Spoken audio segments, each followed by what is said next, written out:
যোৰহাটত ডাক বিভাগৰ ডাক টিকট প্ৰদৰ্শনী। ডাক বিভাগৰ শিৱসাগৰ সংমণ্ডলৰ উদ্যোগত যোৰহাটৰ ৰাধাকান্ত সন্দিকৈ ভৱনত আজিৰে পৰা দুদিনীয়াকৈ ডাক টিকটৰ প্ৰদৰ্শনী অনুষ্ঠিত হৈছে। বিশিষ্ট শিশু সাহিত্যিক মৌচাক মামা শান্তনু তামুলীয়ে এই প্ৰদৰ্শনীৰ শুভাৰম্ভ কৰে। শুভাৰম্ভ অনুষ্ঠানত বিশিষ্ট অতিথি হিচাপে অসম মহিলা বিশ্ববিদ্যালয়ৰ উপাচাৰ্য অজন্তা বৰগোহাঁই, যোৰহাটৰ জ্যেষ্ঠ সাংবাদিক দিগন্ত বুঢ়াগোহাঁই উপস্থিত থাকে।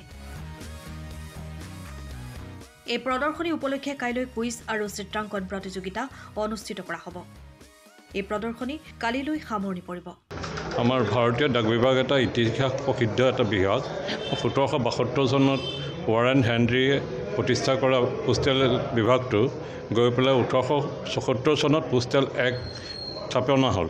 তাৰপিছত এটা পোষ্ট অফিচৰ দ্বাৰা মানুহৰ যিটো কমিউনিকেশ্যন ছিষ্টেমটো, যোগাযোগ ব্যৱস্থাটো কৰিবৰ কাৰণে এখন ঠাইৰ পৰা আন এখন ঠাই, এখন দেশৰ পৰা আন এখন দেশৰ কাৰণে যোগাযোগ ব্যৱস্থা স্থাপন কৰিব, সেই সময়তে কি কৰিছিলে, এটা ইউনিক ডিজাইন ইণ্টাৰনেশ্যনেলি এটা পোষ্টেজ ছিষ্টেম চবেই একচেপ্ট কৰিছিলে।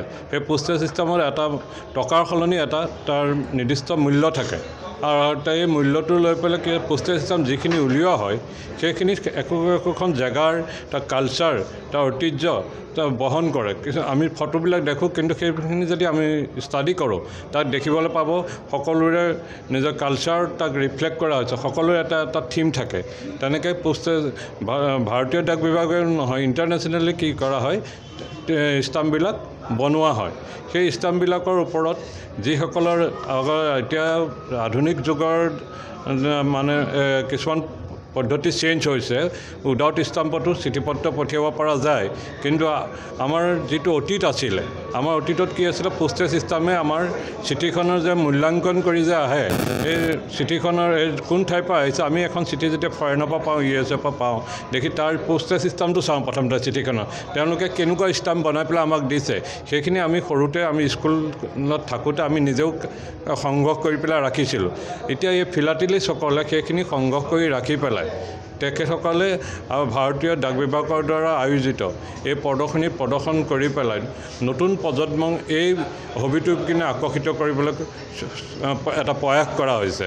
আমি এই বাণিজ্যিকভাৱে এই অনুষ্ঠান পতা নাই, আমি এটা মহৎ উদ্দেশ্য লৈ পেলাই নতুন প্ৰজন্মক ইতিহাসৰ বিষয়ে এটা জ্ঞান দিবৰ কাৰণে আমাৰ ভাৰতীয় ডাক বিভাগে নেশ্যনেল লেভেলত পতা হয়, ষ্টেট লেভেলতো পতা হয়, তেনেকৈ ডিষ্ট্ৰিক্ট লেভেলতো পতা হয়। আৰু ডিষ্ট্ৰিক্ট লেভেলত আজি আমাৰ ডিষ্ট্ৰিক্টত অল্ড আমাৰ শিৱসাগৰ ডিভিজন যিটো হৈছে, অল্ড 5খন ডিষ্ট্ৰিক্ট, আগৰ যিখন শিৱসাগৰ ডিষ্ট্ৰিক্ট আছিলে তাৰ 5খন ডিষ্ট্ৰিক্ট মিলি পেলাই শিৱসাগৰ সন্মণ্ডল তৈয়াৰ হৈছে।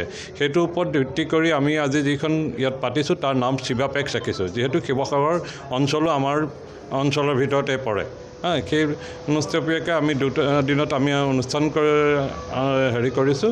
আশা কৰিছোঁ ৰাইজ, ছাত্ৰ ছাত্ৰীসকলে ইয়াত আহি উপভোগ কৰি পেলাই ফিলাটেলি সম্বন্ধে অকণমান জ্ঞান লৈ পেলাই তেওঁলোকে আগবাঢ়ি যাব পাৰিব। সময়ৰ খবৰ সময়ত পাবলৈ ফ'ল' কৰক টাইম অফ আছাম।